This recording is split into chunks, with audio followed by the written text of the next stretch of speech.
Welcome all of you in IIHP Jaipur regular teaching class. As you know, today it is 25th class. That is the silver jubilee of our continuous teaching classes. तो आप सभी को इस चीज़ की बहुत बहुत बधाई, आपका स्वागत, आपका सहयोग, आपका साथ, आपके एंथुजियाज्म की वजह से ही हम यहाँ तक हैं। आज हमारे साथ हमारे बहुत beloved respected doctor Vidur Vitthal भी हमारे साथ हैं। अभी हम उनसे बात कर रहे थे जब तक आप सब लोग नहीं आए थे। He is working on autism, he is writing a book and doing wonder in their cases. हम उनसे बीच बीच में जब भी इनके पास अच्छा मसाला इकट्ठा हो जाएगा तो इनकी क्लासेस हम लोग करेंगे। तो आज की क्लास को हम फॉर्मली शुरू अब कर रहे हैं। एज यू नो, आज हम लोग फाटक रिपर्टरी पढ़ना शुरू करने वाले हैं। आज मैं आपको बताने जा रहा हूँ एक वंडरफुल केस जिसने मुझे अट्रैक्ट किया था फाटक रिपर्टरी की ओर। ये बात काफ़ी सालों की है, रिसेंट नहीं है। तो हो सकता है जो नंबर या डेटा में थोड़ी बहुत हो एरर, क्योंकि मैं ये केस काफ़ी स्टूडेंट्स के साथ शेयर कर चुका हूँ और ये वन ऑफ द मेरा यूँ कहूँ कि फेवरेट केस है, क्योंकि इम्पोर्टेंट है ना। टर्निंग पॉइंट जहाँ से होती है वो चीज़ें इंपॉर्टेंट हो जाती है।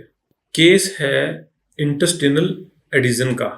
इंटेस्टाइनल एडिशन का मतलब होता है कि आंतों में रुकावट हो जाना। लगभग 4-5 साल का एक बच्चा था जिसको ये इशू था, और मेरी एक स्टूडेंट की फ्रेंड मेरे पास क्लिनिक पे आती है और वो आके उस बच्चे के बारे में मुझे बताती है। वो बच्चा उसका भतीजा था, यानी कि जो अटेंडेंट आई वो बुआ थी उस बच्चे की। 4 साल का बच्चा हॉस्पिटलाइज्ड है। The child was hospitalise for about a month. As you know, अगर इंटेस्टिनल एडिशन है तो क्या क्या हो सकता है। जो बच्चे को था ये था कि वो एडमिटेड है, कोई ओरल इनटेक नहीं है, वो ओनली ड्रिप पे ही है। तो एडमिटेड क्यों है जी? तो मैं बात कर रहा था कि intestinal adhesion of a 4-5 year old male child who was operated 20 days ago for appendicitis. Appendectomy हुई थी उसकी। और even before discharge from hospital patient को पेन बढ़ गया था, इंस्टेड डिक्रीजिंग पेशेंट को पेन बढ़ गया था। ग्रेजुअली ब्लोटिंग रहने लगी, एब्डोमिनल डिस्टेंशन यानी कि हो गई, नोशिया रहने लगा, वोमिटिंग होने लगी, जो कि ऑब्स्ट्रक्शन के कॉमन सिम्टम्स हैं। और पेशेंट को वोमिटिंग होने लगी जिसमें ओनली ग्रीनिश यानी कि बिलियस वोमिटिंग उसको हो रही थी। ऑब्स्ट्रक्शन हो गई तो no passing of stool and there was no flatus as well. Abdomen tenderness थी, यानी कि पेट में दर्द था, छूने से भी दर्द होता था। पेशेंट को फीवर था और रिपोर्ट्स वगैरह जो मुझे दिखाई उसमें ल्यूकोसाइटोसिस था। वेट लॉस बहुत हो गया था बच्चे को, इतने दिन से कुछ ओरल इनटेक नहीं था। पेशेंट जो भी जान पाए, जो उसकी बुआ ने बताया वो ये था। पेशेंट लगातार ओढ़ के रहना चाह रहा था, जबकि उन्हें लगता था कि इतना सर्दी नहीं है, यानी कि पेशेंट का थर्मल हो गया चिल्ली। थर्स्ट पता नहीं करी जा सकती थी क्योंकि वो ड्रिप पे था और डॉक्टर पानी पीने को मना कर रहे थे। वो मांगता था लेकिन डॉक्टर पानी नहीं दे रहे थे क्योंकि उससे वोमिटिंग इनिशिएट ना हो जाए। As you know, intestinal obstruction है तो इसको अल्ट्रासाउंड से और एब्डोमिनल एक्सरे वगैरह से जो भी उनकी फाइंडिंग थी, मल्टीपल एयर फ्लूइड लेवल्स ये वो करके उसको कंफर्म किया हुआ था। तो यानी कि डायग्नोसिस में कोई भी गलती नहीं थी और जयपुर के one of the best hospital में ये बच्चा एडमिटेड था। ये जो इंटेस्टाइनल एडिशन है और इस तरह की जो कंडीशन है वो बच्चे की बुआ ने मुझे रोते रोते बताई, और उसने एक तरह से भीख मांगी कि आप इसको बचा लो, ये बच्चा जाने वाला है, क्योंकि कोई रिकवरी के साइन काफ़ी दिनों से नहीं है और बच्चे का वेट लॉस होते जा रहा है। 4-5 साल का बच्चा कितना तो होता है। वो डॉक्टर्स भी कुछ भी जो भी अटेंड कर रहे थे उन्हें एक सॉलिड एश्योरेंस भी नहीं दे पा रहे थे कि हाँ ये ठीक हो जाएगा, नहीं हो जाएगा। बोले we are doing our best और हम जो कुछ कर पाते हैं वो हम कर रहे हैं। दोबारा सर्जरी की प्लानिंग कभी करते थे और कभी हटा देते थे, क्योंकि सर्जरी तो ऑलरेडी हो चुकी थी और वो इतना कमज़ोर बच्चा कैसे ही सर्जरी को बियर करेगा। ऐसे करके वो बहुत ही बुरी कंडीशन में था। एज यू नो कि इंटेस्टाइनल एडिशन यहाँ पे हुआ है पोस्ट अपेंडिसेक्टोमी। यहाँ पे फाइब्रस बैंड बन जाते हैं बिटवीन द लूप्स और एब्डोमिनल वॉल के साथ भी। ठीक है, एडिशन पार्शियल हो सकती है, एडिशन कंप्लीट भी हो सकती है। तो अब ये नहीं पता था कि इस बच्चे को किस लेवल के थे एडिशन थे, ये उसकी रिपोर्ट्स में क्लियर कट मेंशन था। वोमिटिंग हो रही थी, फ्लैटस नहीं हो रहा था, स्टूल नहीं पास हो रहा था, तो almost complete adhesion, complete obstruction मानी जाएगी। हमारे पेशेंट में ये सिम्टम्स थे, किसी और पेशेंट में सिम्टम्स अलग भी हो सकते हैं। ये इन्फॉर्मेशन है और सामने होम्योपैथी है। हमारे पास लिमिटेड इन्फॉर्मेशन के साथ, और बच्चा क्या ही बताएगा, अगर मैं जाके भी देख लूँगा तो बच्चा तो कुछ क्या बताएगा। जो अटेंडेंस है उनसे हमें जो इन्फॉर्मेशन मिलती है हमें काम करना होता है। इतनी सी बात पर कि ये सब है और लोग उम्मीद करते हैं कि उन्हें इलाज दे दिया जाए, क्योंकि आज की क्लास में काफ़ी लोग हैं जो हो सकता है उस केस के बारे में जानते हो, इसलिए हम आपसे वो नहीं पूछेंगे कि हमने कहाँ से शुरू करना है, क्या करना चाहिए।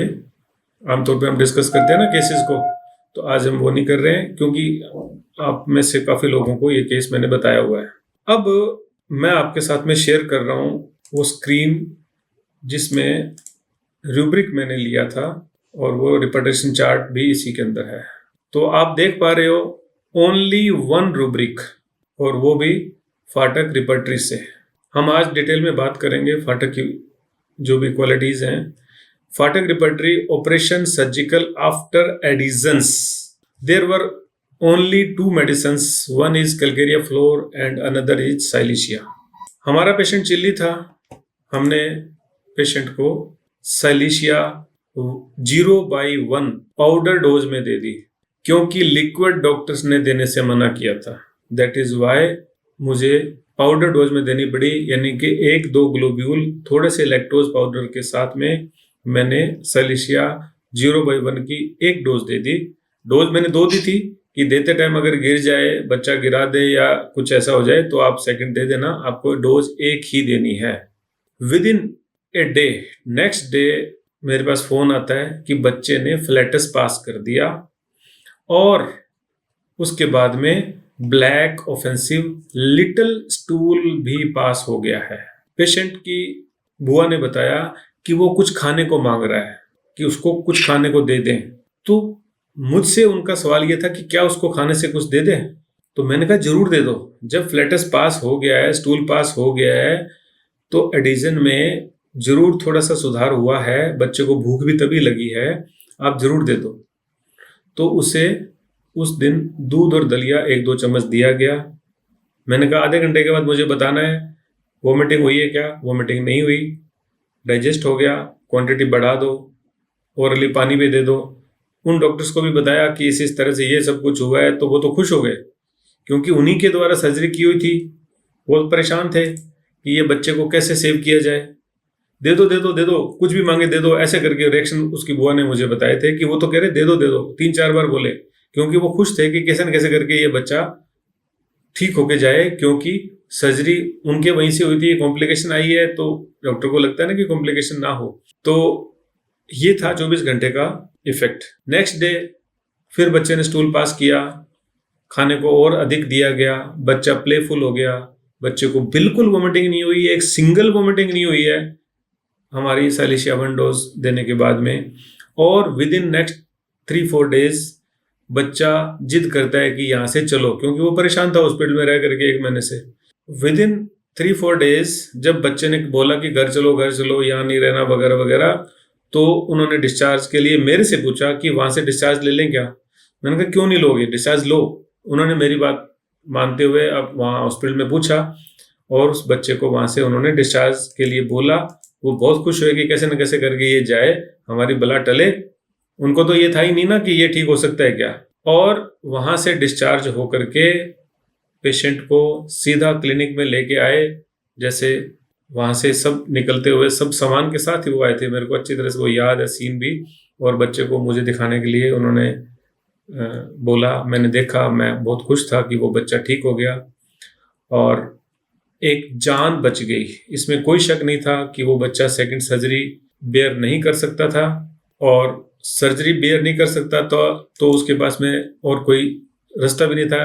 हो सकता है दूसरी सर्जरी के बाद में एडिशंस और ज़्यादा हो जाते हैं, क्योंकि ये बॉडी की टेंडेंसी होती है। मैं केस को बहुत लंबा चौड़ा इधर उधर करके नहीं करूंगा। मैं सिर्फ इतना कहूंगा कि यहाँ पे हमने केवल एक रूब्रिक, वो भी पैथोलॉजिकल रूब्रिक लिया और पेशेंट को मेडिसिन दी और पेशेंट ठीक हुआ। ये तो था कि किस तरह से फाटक रिपर्टरी के कोई एक अच्छे सिम्टम के द्वारा होम्योपैथिक मेडिसिन एक ऐसी पैथोलॉजिकल कंडीशन जहां से रिवर्सल पॉसिबल ही नहीं था और सिंगल डोज से वो ठीक हो गया। ये एक सिंपल केस नहीं है, मेरे लिए एक बहुत ही बड़ा मोटिवेशन है। तब से मैं फाटक रिपर्टरी को पढ़ना शुरू कर दिया।